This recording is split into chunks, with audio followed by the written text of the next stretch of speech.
क्योंकि हमारे देश के आदरणीय प्रधानमंत्री मोदी जी कल से ही झारखंड प्रवास पर हैं और घूम घूम कर झूठ परोसने का काम कर रहे हैं, जनता को बरगलाने का काम कर रहे हैं। कल चाईबासा में उनका कार्यक्रम था, मैंने उनके संबोधन को सुना और उन्होंने जिस तरह से सफेद झूठ परोसने का काम किया,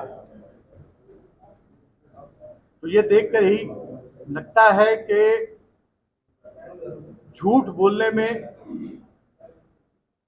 उन्होंने एक मिसाल कायम कर दिया है। और मैं आपके माध्यम से लिम्का बुक को मैं अपील करूंगा कि सबसे बड़े झूठे के रूप में Limca book of world record में परम आदरणीय मोदी जी का नाम अंकित किया जाए।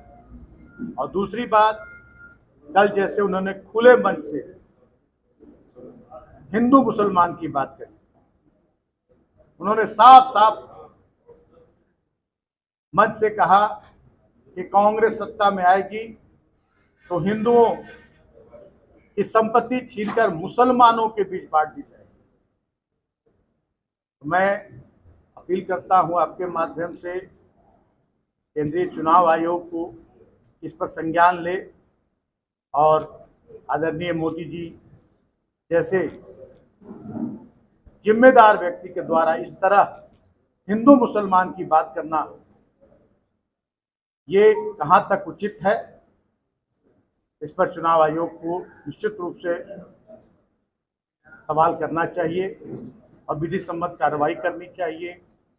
उन्होंने मंच से हमारे माननीय पूर्व मुख्यमंत्री, पार्टी के कार्यकारी अध्यक्ष झारखंड मुक्ति मोर्चा के हेमंत सोरेन जी को भ्रष्टाचारी बताया, लुटेरा बताया। तो हम वैसे भ्रष्टाचारी और वैसा लुटेरा कहलाना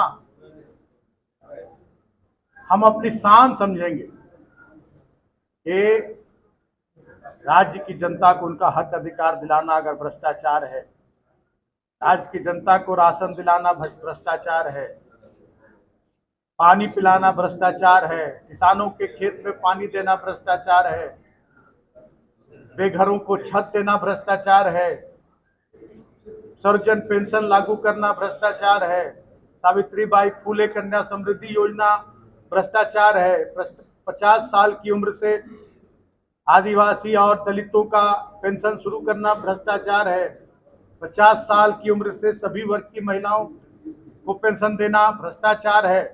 तो ऐसा भ्रष्टाचारी कहलाने पर हमें गर्व है। लेकिन प्रधानमंत्री किस मंच से संबोधन दे कर रहे थे, ये भी देखने की जरूरत है।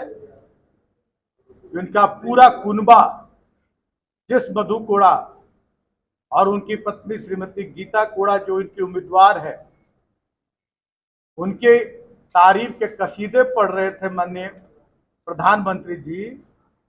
और आज से 2 महीने पहले सबसे बड़ा भ्रष्टाचारी पूरे देश का कहने में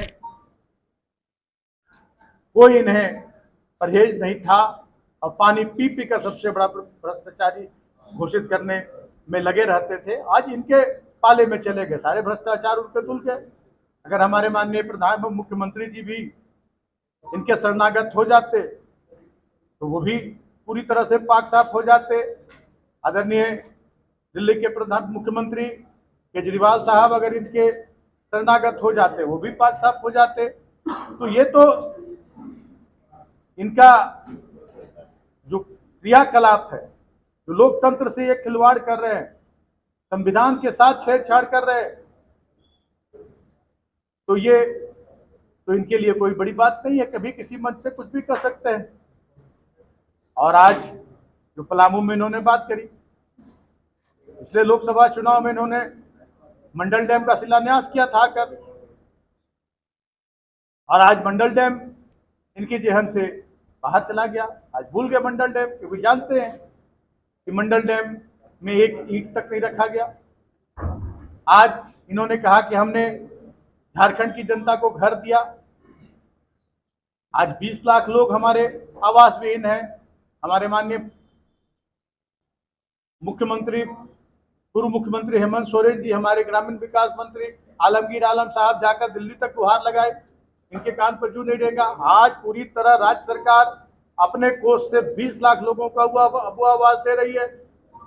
तो इनके पास 10 साल की उपलब्धि, कोई भी उपलब्धि बताने के लिए इनके पास नहीं है, क्योंकि इन्होंने जनता के लिए, देश के लिए, राज्य के लिए एक कदम भी आगे नहीं बढ़ाया है। ये सिर्फ फूट डालो राज करो की नीति के तहत काम करते आए, और इस बार भी इन्हें लगा, इस बार भी हमारी नैया पार हो जाएगी फूट डालकर, हिंदू मुसलमान कराकर।